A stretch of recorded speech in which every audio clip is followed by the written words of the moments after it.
Welcome in. Brian Edwards, MajorWager.com. Let's talk some college football. Week 10. And let's go through some injury updates.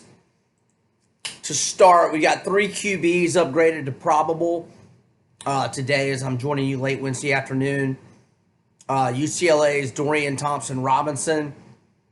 Nebraska's Adrian Martinez. And FAU's Chris Robinson. All upgraded to probable today. Rondale Moore remains iffy for Purdue. Hank Bachmeier, Boise State QB, remains iffy. The Gators are getting their horses back. Jonathan Greenard, Jabari Zuniga, and Kadarius Toney. I'm so happy that Georgia's favored by so many. I don't know how the hell. How in the world is Georgia more than a 3-point favorite? I made Florida 3. If Greenard and Zuniga are 95% and Kadarius Toney is 90%, the Gators aren't losing this football game. I mean, Georgia's offense, and I don't want to hear about the rain against Kentucky. I mean, you can't score on Kentucky until mid-third quarter, and you score only 21 on Kentucky? And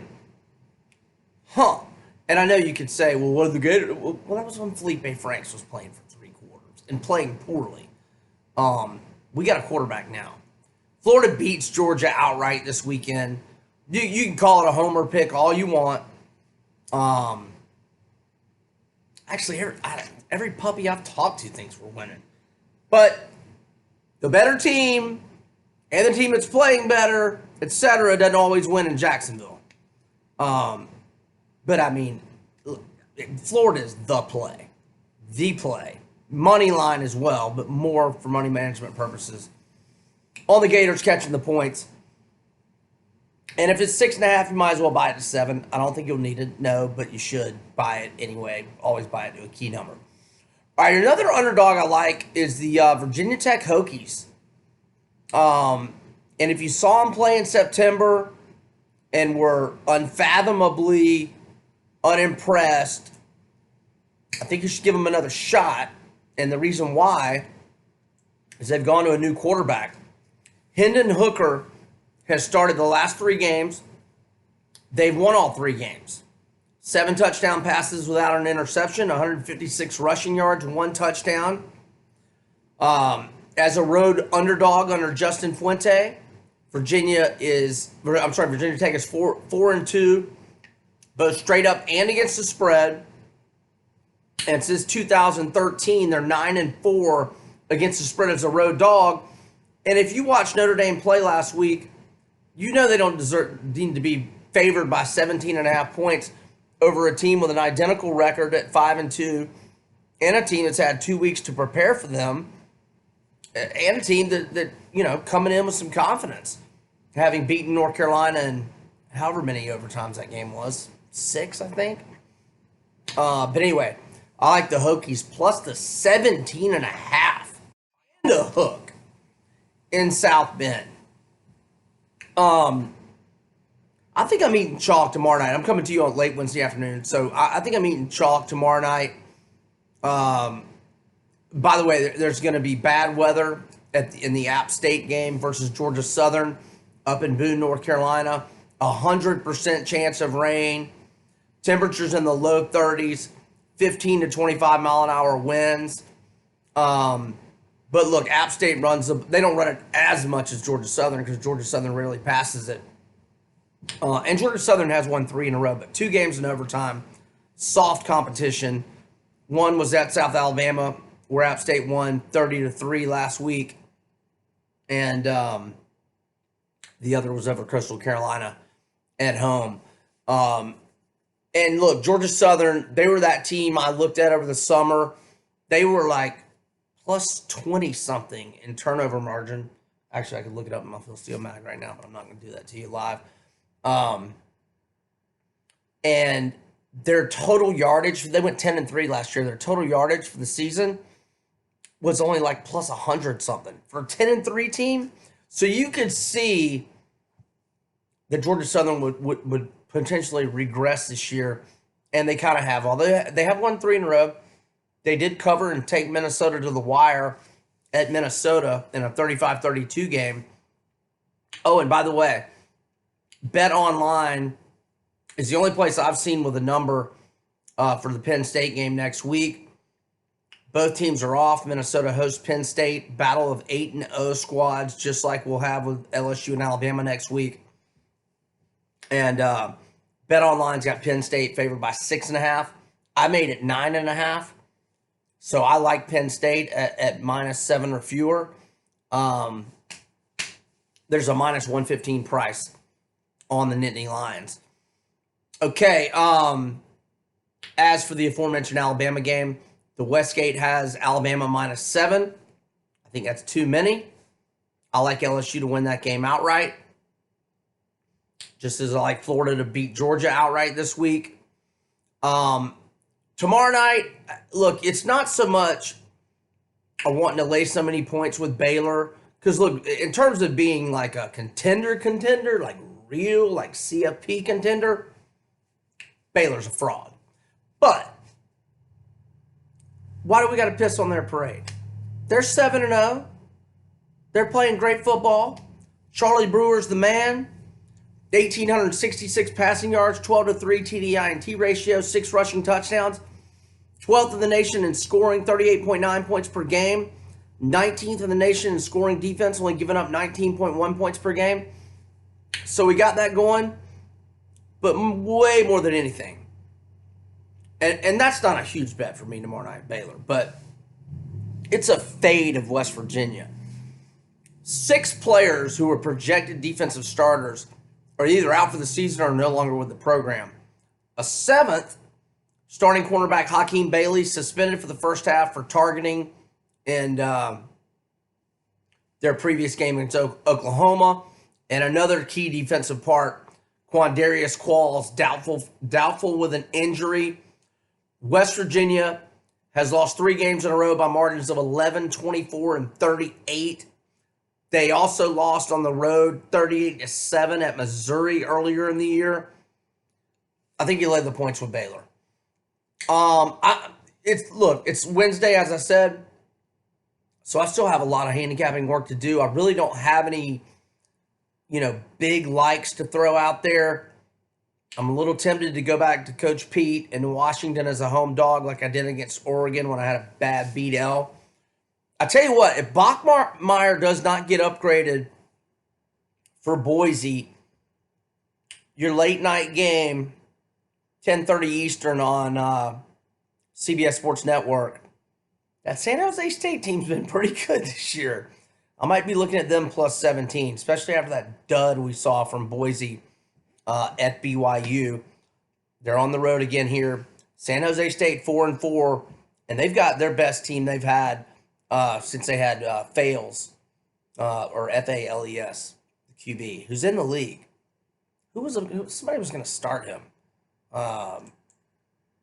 recently. Is he back up in? No, Chase Daniels back up in Chicago. Anyway, interesting to see SMU favored by 5.5, 6 at home Memphis favored by 5.5, 6 at home to SMU. That total is 72. Looking forward to that game. 7:30 ABC game day. It's up there in Memphis. That's going to be good stuff. I forget the stat. Oh, no, I'm sorry. Memphis is ranked. But there's a great stat with unranked teams favored by 3 or more against ranked teams that are undefeated, and it's like the favorites are like 70% over a pretty prolonged period of time. I don't have that stat handy, and it actually doesn't apply because Memphis is ranked, at least in the AP, which I'm sure that stat applies to AP rankings. All right, so I told you LSU, Alabama. I told you Penn State. Oh, I know a few other topics we can hit on. So you probably remember over the summer, they put out a prop. You could bet Alabama or Clemson to win it all versus the field. and it opened minus 115 either way. And within a week or so, Clemson or Alabama was like minus 180, minus 190. Well, at sportsbook.ag, that same bet is out now, and the field is minus 145. That probably take into account how dangerous Ohio State looks, but and they do look really, really good. And I know Wisconsin lost at Illinois. But hey, look at Lovie Smith. Keep that job, brother. Look at Lovie. Still got too much white in that beard. Got to trim that thing up, I think. However, classic vintage letdown scenario at Purdue. Wait, was that Purdue, right? Weren't they a 10-point underdog to Purdue last week? They were 10-point underdog to somebody, and they won outright 24-6. I'm almost positive it was Purdue. It was Purdue. The only reason I was questioning it is because without Elijah Sindelar and Rondale Moore, and they've got some other key injuries, Purdue as well, I was just thinking, how the hell could they be favored by 10 over anybody? And I didn't take Illinois because of the vintage letdown. Now Illinois is a huge favorite over Rutgers, 20.5 at a lot of spots. But, okay, Heisman odds, Sportsbook. Burrow is now the minus 110 favorite. Jalen at plus 220, Tua 5-1. Fields 6-1. Chase Young 16-1. Look, I'm not a big, I don't really bet the Heisman very often. I mean, I have. In fact, one of my most pathetic bets ever was I bet Jeremy Johnson for $20 to win the Heisman a couple years ago. No, he was the new quarterback for Auburn after Nick. No, it wasn't after Nick Marshall left. It was after who was before him? Oh God, shouldn't have blanked. Anyhow, but if you do bet these type of things, Tua at 5-1 and/or Fields at 6-1 seems like a pretty smart play. I mean, again, I like LSU to win next week, but if they don't, it'll probably be because Tua comes back and outplays Burrow. And look, Fields is going to be in the mix as long as Ohio State stays undefeated. Oh, and by the way, Westgate updated games of the year.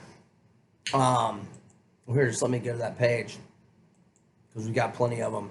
I was going to say Ohio State is minus 13 at Michigan. And here we go, and I can give you some other key number. Okay, Ohio State is minus 14.5 to Penn State on November 23rd. The updated Iron Bowl line is Alabama minus 10.5 at Auburn, and Alabama's 24.5 at Mississippi State on the 16th. Georgia minus 13 versus A&M. That's another one on November 23rd. All right, rivalry weekend. I'll give you all of those. Mississippi State down to minus 4 versus Ole Miss. I'm going to skip around. I'm going to give you all of them. Apple Cup. Washington minus 10 versus Washington State. There you go, my man. Mike Leach took Wazoo as a double-digit dog last week. I forget the stat. I think Leach was 16-6 against the spread in Pullman as a double-digit dog. So that would be, what, 17-6 now? 16 plus 1, 17. All right, UVA minus 7.5 to Virginia Tech. ASU minus 6.5 to Arizona. Oh, ASU let me down last week. NC State minus 3 to North Carolina. I like North Carolina there, plus 3. I told you Ohio State 13 to Michigan.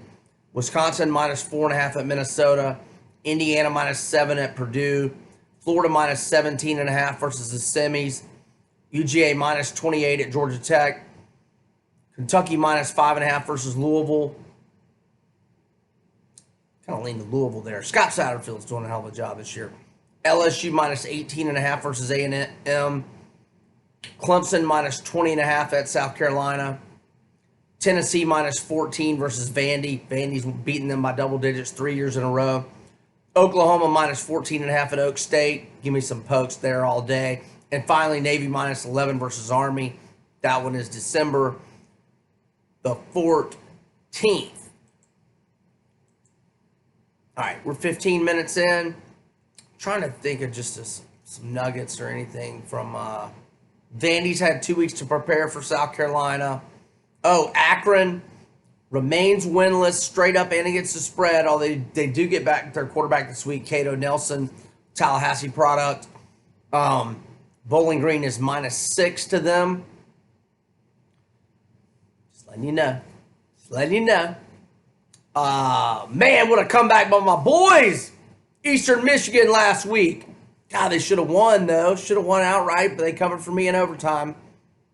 EMU. I only like to take them in the dog roll.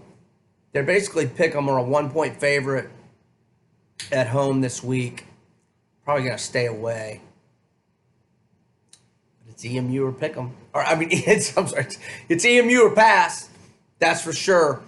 I'm just scanning down the card. Wow. So, man, when you talk about biggest disappointments in the country, you got to put Northwestern and Syracuse right there. UCLA's playing a little better. Syracuse, my man Dino.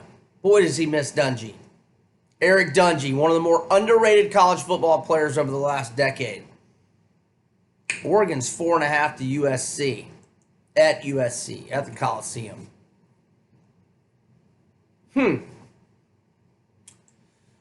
Oh, a report out this week that Vandy might target Jeff Fisher, the former Titans coach, if they move on from my man Derek Mason, which they shouldn't do, and there should be a rule in place if you're the Vandy coach and you've beaten Tennessee by double digits 3 years in a row, you get a pass. Can't get fired. Oh, I brought up Northwestern a minute ago. The road to underdog history and the double-digit dog history of Northwestern under Pat Fitzgerald is amazingly successful. This year does not apply. They cannot score. Michigan State can't score. Michigan State and Northwestern, boy, do they have some inept offenses. How low is that total, Indiana Northwestern? 44? Under.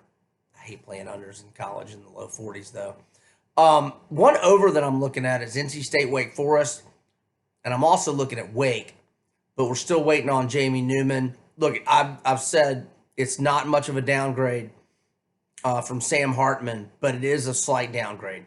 Newman, 14-3 TDI-INT ratio, missed the last game. I don't know if he's going to be back this week or not. We'll find out. If he gets upgraded, I'll probably be on Wake buying that 0.5 point to 7, and I'd be okay with an overplay there as well. All right, college football week 10. Can't wait. My Gators going to pimp slap Georgia. Get you some money line. I'm Brian Edwards, MajorWager.com. Over and out. Good luck with your plays.